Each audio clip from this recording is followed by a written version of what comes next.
आपल्यातून जातील ही महाराष्ट्रासाठी अतिशय दुःखद आणि दुर्दैवी घटना अजितदादांच्या जाण्याने झालेली आहे. खरं म्हणजे अजितदादा गेले अनेक वर्ष या महाराष्ट्राच्या राजकारणात नेतृत्व करत होते आणि अतिशय परखड स्पष्ट वक्तेपणा आणि प्रशासनावर असलेली त्यांची पकड आपण पाहिलेली आहे. प्रत्येक गोष्टीचा त्यांना बारीक अभ्यास करून बोलण्याची सवय होती आणि परखड स्पष्ट वक्तेपणा, निर्भीड, रोखठोक बोलणारे असले तरीसुद्धा त्याला चूक म्हणणारे असले तरीसुद्धा अतिशय मनाने ते निर्मळ होते. याचा अनुभव मी स्वतः घेतलेला आहे. त्यांच्यासोबत मी मंत्रिमंडळात देखील काम केलं. मी मुख्यमंत्री असताना त्यांनी उपमुख्यमंत्री म्हणून देखील काम केलं आणि जेव्हा मुख्यमंत्री मी असताना मुख्यमंत्री माझी लाडकी बहीण योजना किंबहुना इतरही योजना जेव्हा आम्ही सुरू केल्या तेव्हा आर्थिक जे काही घडी आहे किंवा आर्थिक तरतूद जी आहे ती अतिशय उत्तमपणे त्यांनी त्यावेळेस केली आणि याचा अनुभव मला आहे. आणि एकदा करायचं ठरवलं की ते अजितदादा करायचेच. करतो, बघतो, पाहतो असे शब्द त्यांच्या डिक्शनरीत नव्हते. व्हायचं असेल ते तात्काळ करायचे, नसेल त्याला नाही म्हणायचे. असा स्पष्ट वक्तेपणा या महाराष्ट्राने पाहिलेला आहे. मी असेन, मुख्यमंत्री देवेंद्रजी असतील, अजितदादा असतील, आम्ही टीम म्हणून काम केलं, टीम म्हणून काम करतो.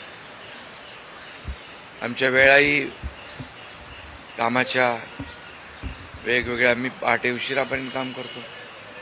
अजितदादा पहाटे लवकर काम सुरू करतात, देवेंद्रजी दिवसभर काम करतात आणि अजितदादांनी 6-6 वाजता देखील अपॉइंटमेंट दिलेल्या अधिकाऱ्यांनी आणि लोकप्रतिनिधींनी पाहिलेल्या आहेत.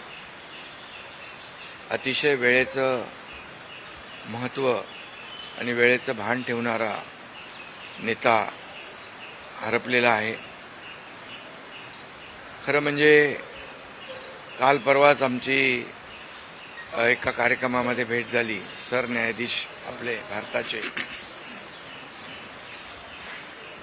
मुंबईत आले होते आणि ते येण्यापूर्वी आम्ही तिथंच एका चेंबरमध्ये बसलो होतो आणि त्यावेळेस झालेल्या चर्चा, गप्पा गोष्टी, आजही सकाळी जेव्हा मला त्यांची ही घटना कळली तेव्हा तेच समोर त्याच आठवणी काल परवाच्या येऊ लागल्या.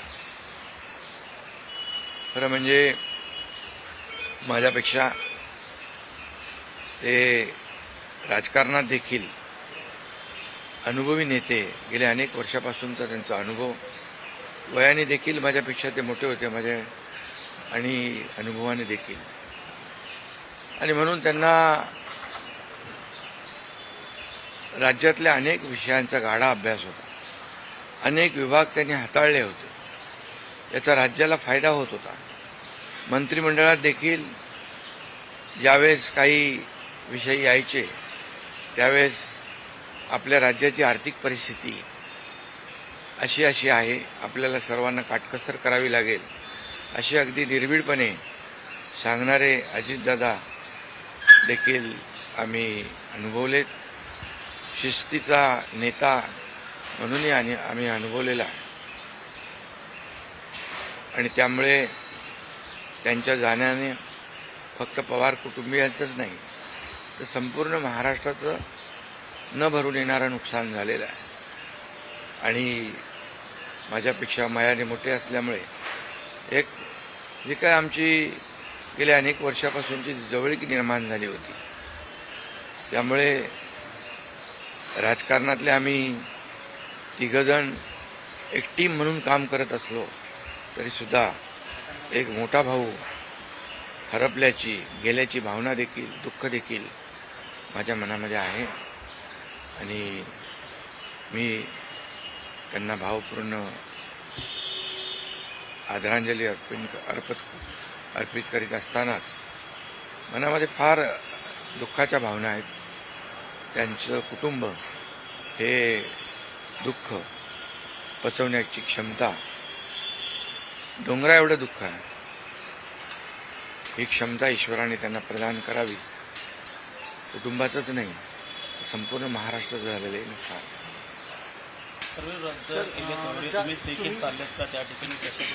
हां, मी आणि मुख्यमंत्री देखील आम्ही जातो आहे. आमचे सहकारी आमच्यातून गेलेत, त्याचं दुःख आहे. म्हणजे सभा होत्या त्याही आज आम्ही रद्द केलेल्या आहे. सर, एक विचार असं वाटतं की तुम्ही आता उल्लेख केला की 2 दिवसांपूर्वी त्यांच्या जवळपास 1-1.5 तास तुम्ही बसलेले होतात दोघंच, खूप गप्पा झाल्या त्या चेंबरमध्ये. असं काही एक त्यांच्या किंवा मंत्रिमंडळात देखील असताना अशी काही त्यांची इच्छा, एखादी योजना किंवा एखादं त्यांना करायचं होतं की तुमच्याशी त्यांनी शेअर केली, आपण हे करूया मिळून महाराष्ट्रासाठी, असं काही? नाही, आम्ही आतापर्यंत एकत्र जेव्हा तेही उपमुख्यमंत्री होते तेव्हा मी मंत्रिमंडळात होतो. मी मुख्यमंत्री असतानाही उपमुख्यमंत्री होते. आता देवेंद्रजी मुख्यमंत्री आहेत. आम्ही जे काही निर्णय आम्ही घ्यायचो ते निर्णय मिळूनच घ्यायचो आणि मग एकदा एखादी सूचना आली की मग त्याला तिघांनी बळ देऊन ते पूर्ण करायचं. अजितदादा देखील एकदा कधी असंही म्हणायचे की आपली आर्थिकता, आपली जी काही अर्थव्यवस्था महाराष्ट्राची आहे, काही नवीन योजना केल्यामुळे आपल्याला काटकसर करावी लागेल, पण जेव्हा काही निर्णय आपल्याला घ्यावेच लागतील त्यावेळेस मात्र ते मागे हटत नव्हते आणि याचा अनुभव देखील आम्ही घेतलेला आहे. साहेब, न भरून निघणारी पोकळी सातारा असेल, पश्चिम महाराष्ट्र या ठिकाणी देखील कशा प्रकारची तुम्ही पोकळी भरून काढणार आहे? नाही, यामध्ये साताराच नाही आहे, तर त्यांचं जे असलेलं जे काही अनुभव आहे हा महाराष्ट्रासाठी होता. त्यांनी प्रतिनिधित्व केल्यामुळे मला वाटतं फार मोठं नुकसान झालेलं आहे, न भरून येणार. शेवटचा प्रश्न, जे काय जसा हा जो विमान अपघात झाला ज्या प्रकारे, काय वाटतं याची चौकशी व्हायला हवी आणि येणाऱ्या काळामध्ये असे अपघात होऊ नयेत, त्यामुळे बिलकुल याची शेवटी आमच्या सहकार्याचा जीव याच्यामध्ये गेला आहे. 6 लोक मृत्युमुखी पडलेले आहेत. त्यामुळे या विमान अपघाताची चौकशी नक्कीच व्हायला पाहिजे, नक्कीच होईल. कारण यापुढे देखील अशा प्रकारचा अपघात होता कामा नये, यासाठी हे गरजेचं आहे आणि त्यासाठी त्याची चौकशी देखील होईल. थोडक्यात हिंदीमध्ये सर, क्या कहोगे? अजित पवार जी का निधन हो गया. बहुत ही आज महाराष्ट्र के लिए एक काला दिन कहूँ, एक दुर्भाग्यपूर्ण घटना कहूँ, एक दुखद घटना कहूँ. ऐसी घटना जो हर एक के एक दिल को दुखाने वाली घटना आज महाराष्ट्र में घटी है. हमारे सहयोगी अजीत दादा पवार जी का प्लेन एक्सीडेंट में दुर्दैवी मृत्यु हुई है. ये हमारे लिए बहुत ही बेहद दुखद है और महाराष्ट्र के लिए भी दुखद है, उनके परिवार के लिए तो बहुत ही दुखद है. और अजीत दादा एक स्पष्ट वक्ता के रूप में जाने जाते थे, एक रोक टोक बोलने वाले. देखता हूँ, करता हूँ, ऐसे शब्द उनके डिक्शनरी में नहीं थे. जो होना है वो तुरंत करते थे, जो नहीं होना है उसे साफ ना कहते थे. लेकिन वो कड़े शब्दों में कहते भी, लेकिन मन के बहुत अच्छे थे और इसका अनुभव मैंने लिया है. उनके उप मुख्यमंत्री कार्यकाल में मैंने मंत्री के रूप में काम किया. मैं मुख्यमंत्री था तभी उन्होंने उप मुख्यमंत्री के रूप में काम किया. आज देवेंद्र जी मुख्यमंत्री है, उनमें भी हम दोनों ने उप मुख्यमंत्री के रूप में काम किया है. हम टीम बनकर काम कर रहे थे, महाराष्ट्र को आगे बढ़ा रहे थे। इसमें एक हमारा टीम वर्क था और मेरा काम करने का तरीका जैसे देर रात तक काम करता था। अजीत दादा जल्दी सुबह उठकर उनकी शुरुआत होती थी। देवेंद्र जी भी दिन भर काम करते और सुबह उन्होंने 6 बजे अपॉइंटमेंट दी हुई, ये भी इस राज्य के अधिकारियों को पता है। एक समय को बहुत ही महत्व देने वाले एक कद्दावर, बहुत ही कर्मठ नेता जो है, समय सूचकता रखने वाले नेता जो है, ये नेता हमारे में से अभी नहीं रहे और ये हमारा और महाराष्ट्र का, उनके परिवार का बहुत काफ़ी बड़ा नुकसान हुआ है।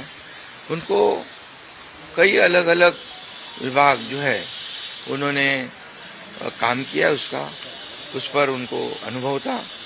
हर एक विभाग की जानकारी लेके वो अपना स्टेटमेंट करते थे, अपना निर्णय लेते थे।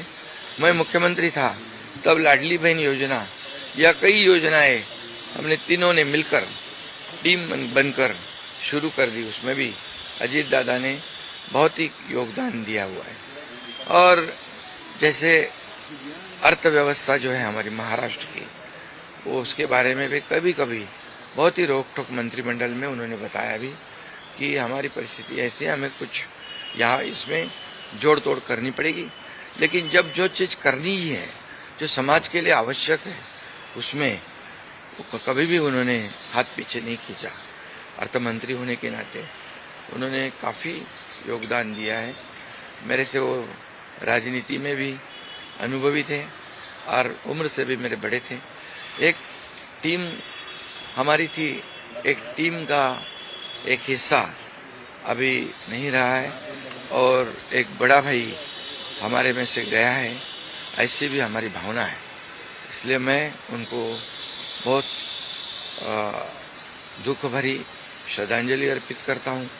उनके परिवार को इस दुख से बाहर आने की शक्ति ईश्वर प्रदान करे, ऐसे ईश्वर से प्रार्थना करता हूँ। सर, आठ बार उप मुख्यमंत्री रह चुके हैं। आपके कुछ दिन पहले उनके साथ महाराष्ट्र के साथ साथ आपके भाव आपके आंसू में भी नम जैसी आंसू नहीं, कैसे वो उनका स्वभाव ऐसे था।